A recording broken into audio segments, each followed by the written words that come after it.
अरे दिल्ली से पकड़नी ही गाड़ी, दिल्ली से पकड़नी ही गाड़ी, कानपुर पाछा लाग गईल।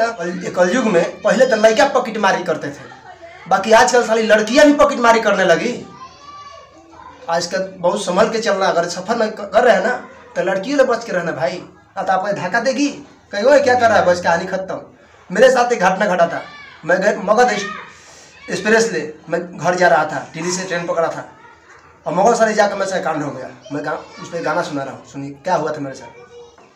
अरे दिल्ली से पकड़नी ही गाड़ी, दिल्ली से पकड़नी ही गाड़ी, कानपुर पाछा लाग गईल।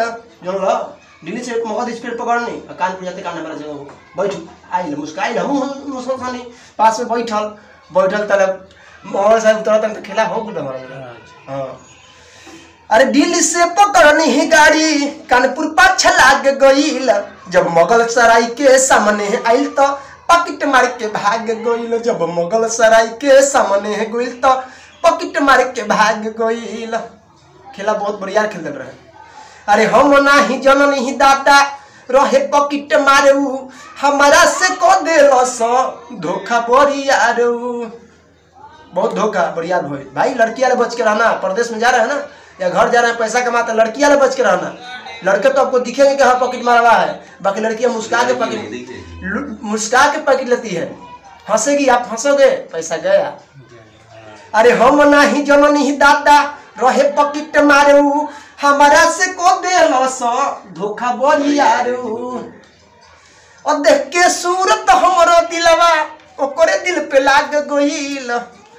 आ देख के सूरत हमरो दिलवा ओकरे दिल पे लाग गईल। जब मुगल सराय के सामने आइल तो क्या कहूँगा, रो रो के घर गया हूँ मैं यार। पैसा 1 रुपया नहीं था जेब में मेरा, दूसरे ने लेके मैं आरा स्टेशन उतरा और दूसरे ने पैसा लेके मैं घर गया हूँ। देख के सूरत हमरो दिलवा ओकरे दिल पे लाग गईल। जब मुगल सराय के सामने आइल तो पॉकेट मार के भाग गईल। जब मुगल सराय के सामने गईल तो पॉकेट मार के भाग गईल। यही से भाई लोग हमारे साथ तो घटना घट गया था, हम बता रहा हूँ। ऐसा कभी प्रदेश निकलना गाड़ी में, ट्रेन में, बस में, कभी लड़कियां के पीछे मत पड़ना। अगर लड़कियां मुस्का के भी बात करें ना तो बोलना भाई सॉरी मैडम, अपना देखिए मैं अपना देखता हूँ।